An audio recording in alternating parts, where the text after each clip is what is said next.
بسم اللہ الرحمن الرحیم۔ آج کی ویڈیو میں حضور صلی اللہ علیہ وسلم کی جسمانی خصوصیات کے متعلق بات کی جائے گی، جس میں اطہر حضرت ابو ہریرہ رضی اللہ تعالیٰ عنہ کا بیان ہے کہ حضور انور صلی اللہ علیہ وآلہ وسلم کے جسم اقدس کا رنگ گھورا سفید تھا۔ ایسا معلوم ہوتا تھا کہ گویا آپ کا مقدس بدن چاندی سے ڈھال کر بنایا گیا ہے۔ حضرت انس رضی اللہ تعالیٰ عنہ کہتے ہیں کہ آپ صلی اللہ علیہ وآلہ وسلم کا جسم مبارک نہایت نرم و نازک تھا۔ میں نے طیبہ و حریر ریشمی کپڑوں کو بھی آپ کے بدن سے زیادہ نرم و نازک نہیں دیکھا، اور آپ صلی اللہ علیہ وآلہ وسلم کے جسم کی خوشبو سے زیادہ اچھی بھی کوئی خوشبو نہیں سونگھی۔ حضرت کعب بن مالک رضی اللہ تعالیٰ عنہ نے فرمایا کہ جب حضور صلی اللہ علیہ وآلہ وسلم خوش ہوتے تھے تو آپ کا چہرہ انور اس طرح چمک اٹھتا تھا کہ گویا چاند کا ایک ٹکڑا ہے، اور ہم اس کیفیت سے حضور صلی اللہ علیہ وآلہ وسلم کی شادمانی اور مسرت کو پہچان لیتے تھے۔ آپ صلی اللہ علیہ وآلہ وسلم کے رخ انور پر پسینہ کے قطرات موتیوں کی طرح ڈھلکتے تھے، اور اس میں مشک عنبر سے بڑھ کر خوشبو رہتی تھی۔ چنانچہ حضرت انس رضی اللہ تعالیٰ عنہ کی والدہ حضرت بی بی ام سلیم رضی اللہ تعالیٰ عنہ ایک چمڑے کا بستر حضور صلی اللہ علیہ وآلہ وسلم کے لیے بچھا دیتی تھیں، اور آپ صلی اللہ علیہ وآلہ وسلم اس پر دوپہر کو قیلولہ فرمایا کرتے تھے، تو آپ کے جسم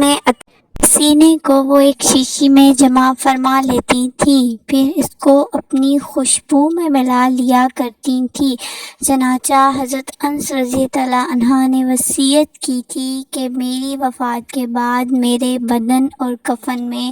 وہی خوشبو لگائی جائے جس میں حضور انور صلی اللہ علیہ وآلہ وسلم کے جسم اطہر کا پسینہ ملا ہوا ہے، جسے انور کا سایہ نہ تھا۔ آپ صلی اللہ علیہ وآلہ وسلم کے قد مبارک کا سایہ نہ تھا۔ حکیم ترمذی نے اپنی کتاب نوادر اصول میں حضرت زکوان تابعی رحمۃ اللہ علیہ سے یہ حدیث نقل کی ہے کہ سورج کی دھوپ اور چاند کی چاندنی میں رسول اللہ صلی اللہ علیہ وآلہ وسلم کا سایہ نہیں پڑتا تھا۔ امام ابن سمی رحمۃ اللہ علیہ کا قول ہے کہ یہ آپ صلی اللہ علیہ وسلم کے خصائص میں سے یہ ہے کہ آپ کا سایہ زمین پر نہیں پڑتا تھا، اور آپ نور تھے، اس لیے جب آپ دھوپ یا چاندنی میں چلتے تو آپ کا سایہ نظر نہ آتا تھا۔ اور بعض کا قول ہے کہ اس کی شاہد وہ حدیث ہے جس میں آپ کی اس دعا کا ذکر ہے کہ آپ نے یہ دعا مانگی کہ خداوند تو میرے اعضاء کو نور بنا دے، اور آپ صلی اللہ علیہ وآلہ وسلم نے اپنی اس دعا کو اس قول پر ختم فرمایا کہ وَجَعَلْنِي نُورًا، یعنی یا اللہ تو مجھ کو سراپائے نور بنا دے۔ ظاہر ہے کہ جب آپ سراپائے نور تھے تو پھر آپ کا سایہ کہاں سے پڑتا۔ اسی طرح عبداللہ بن مبارک اور ابی ابن الجوازی رحمۃ اللہ علیہ نے بھی حضرت عبداللہ بن عباس رضی اللہ تعالیٰ عنہ سے روایت کی ہے کہ حضور صلی اللہ علیہ وآلہ وسلم کا سایہ نہیں تھا۔ مکھی مچھر جوؤں سے محفوظ۔ حضرت امام فخر الدین رازی رحمۃ اللہ علیہ نے اس روایت کو نقل فرمایا ہے کہ علامہ حجازی رحمۃ اللہ علیہ وغیرہ سے بھی یہی منقول ہے کہ بدن تو بدن آپ صلی اللہ علیہ وآلہ وسلم کے کپڑوں پر بھی کبھی مکھی نہیں بیٹھی، نہ کپڑوں میں کبھی جوئیں پڑی، نہ کبھی کھٹمل یا مچھر نے آپ کو کاٹا۔ اس مضمون کو ابو الربیع سلیمان بن صبی رحمۃ اللہ علیہ نے اپنی کتاب شفا الصدور فی علام النبوۃ الرسول میں بیان فرماتے ہوئے تحریر فرمایا کہ اس کی ایک وجہ تو یہ ہے کہ آپ صلی اللہ علیہ وآلہ وسلم نور تھے، پھر مکھیوں کی آمد، جوؤں کا پیدا ہونا چونکہ گندگی، بدبو وغیرہ کی وجہ سے ہوا کرتا ہے، اور آپ چونکہ ہر قسم کی گندگیوں سے پاک اور آپ کا جسم عطر خوشبودار تھا، اس لیے آپ ان چیزوں سے محفوظ رہے۔ امام سبتی رحمۃ اللہ علیہ نے بھی اس مضمون کو عزم الموادر میں مفصل لکھا ہے۔ مہر نبوت حضور اقدس صلی اللہ علیہ وآلہ وسلم کے دونوں شانوں کے درمیان کبوتر کے انڈے کے برابر مہر نبوت تھی۔ یہ بظاہر سرخی مائل ابھرا ہوا گوشت تھا، چنانچہ حضرت جابر بن سمرہ رضی اللہ تعالیٰ عنہ فرماتے ہیں کہ میں نے حضور صلی اللہ علیہ وآلہ وسلم کے دونوں شانوں کے بیچ میں مہر نبوت کو دیکھا، جو کبوتر کے انڈے کی مقدار میں سرخ ابھرا ہوا ایک غدود تھا۔ لیکن ایک روایت میں یہ بھی ہے کہ مہر نبوت کبوتر کے انڈے کے برابر تھی، اور اس پر یہ عبارت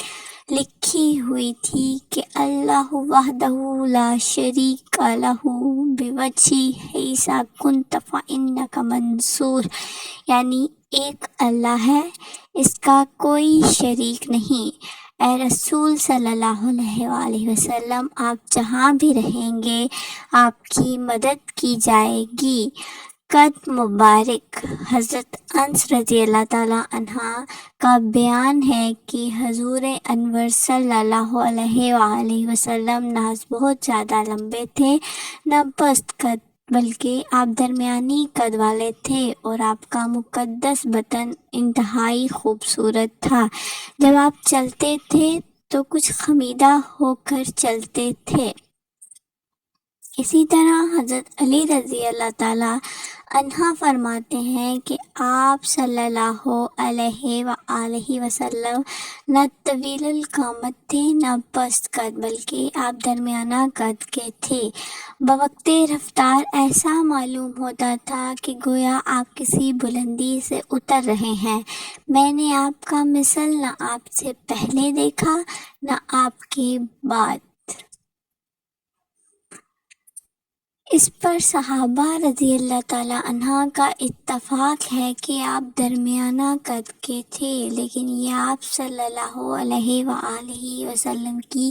موجزانہ شان ہے کہ درمیانہ قد ہونے کے باوجود اگر آپ ہزاروں انسانوں کے مجمع میں کھڑے ہوتے تھے تو آپ کا سر مبارک سب سے اونچا نظر آتا تھا۔